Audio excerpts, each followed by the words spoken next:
اب بات ایک اور بات کر رہا ہوں کہ یہ کیا ہے مکان جہاں ہم رہ رہے.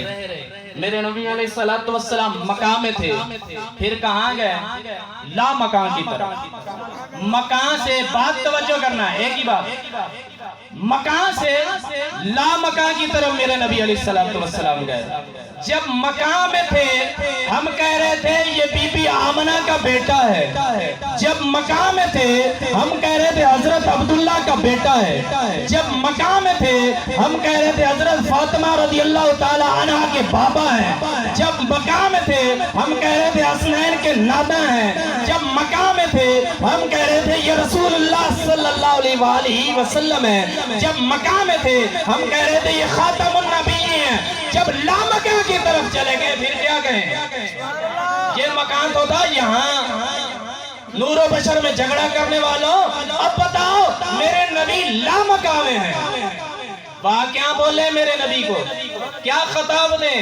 کیا کہیں کہ یہاں مقام میں تھے تو ہم سب نام دے رہے تھے، سب القاب دے رہے تھے. میرے نبی علیہ السلام لا مقام ہے، اللہ وحدہ لا شریک لا مقام ہے. میرے نبی علیہ السلام لا مقام ہے. اس لا مقام میں جب رب کے سامنے موجود تھے، رب نے اتنا قرب عطا کیا. فکان قاب قوسین او ادنا، دو قوسین سے بھی یا اس سے بھی زیادہ رب نے اپنا قرب عطا کیا. جب کوئی مہمان کو دعوت دیتا، مہمان معزز و مکرم ہوتا ہے تو میزبان اٹھ کے استقبال کرتا ہے. رب نے اپنے حبیب کو دعوت دی، آج استقبال رب کر رہا ہے. اور کیسے کر رہا ہے؟ اتنا قرب عطا کیا کہ کائنات میں کسی کو قرب عطا نہیں. تو پھر میرے نبی علیہ السلام لا مقام ہے. سوال اٹھتا ہے کہ کیا بولے نبی کو؟ اس وقت میرے نبی علیہ السلام کیا ہیں؟ مقام میں تھے، ہم نبی کہہ رہے تھے. کوئی بشر کہہ رہا تھا، کوئی نور کہہ رہا تھا، کوئی رسول کہہ رہا تھا. ارے میرے نبی کی شان تو یہ ہے کہ میرا نبی علیہ السلام لا مقام میں موجود ہے. کائنات حیران ہوگی کس لقب سے بولے نبی کو کہ لا مقام میں ہے. اب نبی وہاں ہے جہاں خدا ہے، اور خدا وحدہ لا شریک قید و قیود سے پاک ہے، اوقات و قید سے پاک ہے. خدا وحدہ لا جہت سے پاک ہے، ہر چیز سے خدا پاک ہے. خدا جہاں ہے اب میرے نبی وہاں ہیں، وہاں آکے میرے نبی موجود ہیں. ہم کیا بولیں؟ بات یہی ہے کہ خدا وحدہ لا شریک کے لا مکان کو نہیں سمجھ سکتے تو لا مکان کے مکی کو کیسے سمجھ سکتے؟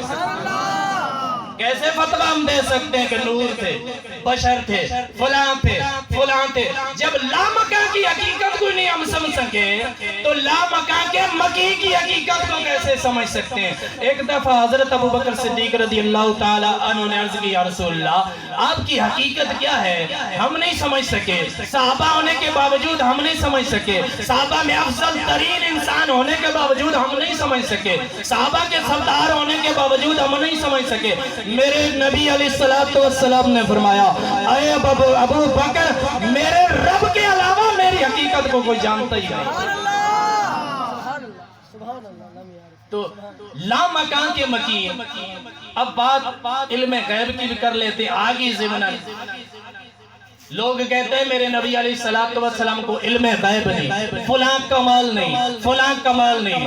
اب بات ایک ہی کرتا ہوں، اب بات علم غیب کی. آپ آیت پاک پڑھتے ہیں، سنتے ہیں، وظیفہ کرتے ہیں، میں پڑھتا ہوں آپ کو سمجھ آ جائے گی. اللہ وحدہ لا شریک فرماتا قل اللہم مالک الملک تؤتی الملک من تشاء، یعنی رب العالمین تو جسے چاہے بادشاہی عطا کرے، جسے چاہے ذلیل و خوار کر دے. تیرے ہاتھ میں بادشاہی ہے، سب کچھ تیرے ہاتھ میں ہے اے رب العالمین. پھر کیا ہوا؟ رب فرماتا ہے اے بندے بیدک الخیر، میرے ہاتھ میں سب بھلائیاں ہیں. رب فرما رہا ہے میرے قدرت کے ہاتھ میں سب بھلائیاں ہیں.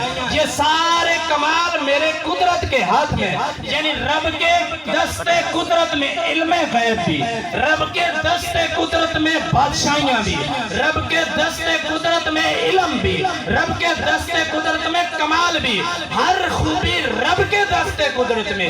اب ہمیں تلاش کرنا ہے کہ رب کا دست قدرت کہاں ہے.